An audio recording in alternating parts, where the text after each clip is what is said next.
Assalamualaikum warahmatullahi wabarakatuh. Perkenalkan, nama saya Fariza Kasina dari Prodi Pendidikan Ekonomi dari Fakultas Ilmu Sosial dan Ekonomi, kelas Ekonomi 5B. Jadi, di sini saya akan menganalisis sebuah perusahaan di mana saya akan menggunakan 3 metode. Yang pertama, metode perbandingan, yang kedua, metode indeks, dan yang ketiga, metode Coming Size. Oke, baik. Kita langsung saja. Kita ke cara menganalisisnya. Yang pertama, perbandingan laporan keuangan. Sekarang kita akan melihat neraca. Dengan rumus perbandingan, yaitu tahun sekarang dikurangi dengan tahun sebelumnya. Untuk mencari persen, yaitu hasil dari naik turun, atau dibagi dengan tahun sebelumnya, lalu dibagi 100%. Kemudian, untuk mencari rasio angka pada tahun sekarang dibagi dengan angka tahun sebelumnya. Kita akan mencoba beberapa saja. Kita lihat pada aset lancar, ada kas. Ya, ada kas. Pada tahun 2021 dan tahun 2020 dapat kita analisis terjadi kenaikan dalam bentuk rupiah sebesar 446.373.343 dan dalam persen terjadi kenaikan 711,76%. Jadi interpretasinya terjadi kenaikan pada kas sebesar 711,76%. Kita lanjut ke bagian liabilitas jangka pendek. Jadi, pada bagian hutang pajak, pada tahun 2020 dan 2021 terjadi kenaikan hutang sebesar 98%.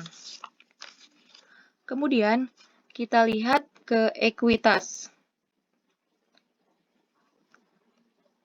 Nah, di sini terjadi pada modal saham sebesar 1.270.606.785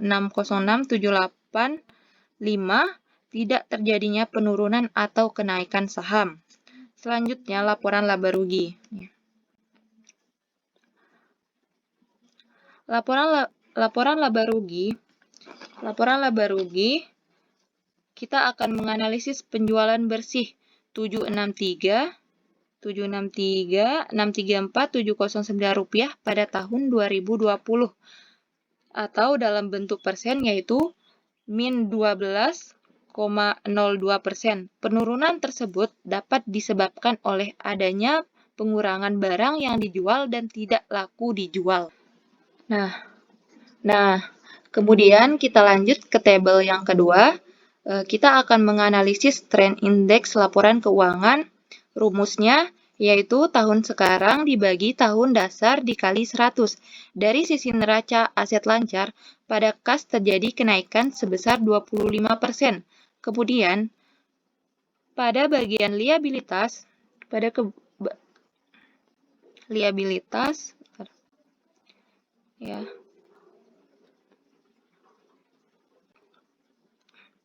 utang pajak terjadi kenaikan sebesar 178.410.630. Selanjutnya, pada bagian laba rugi,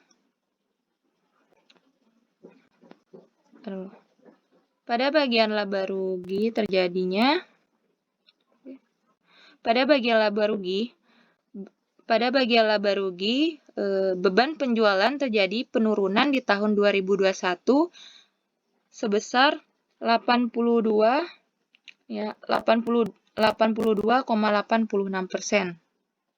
Nah, pada tabel ketiga, kita akan menganalisis laporan persenan coming size.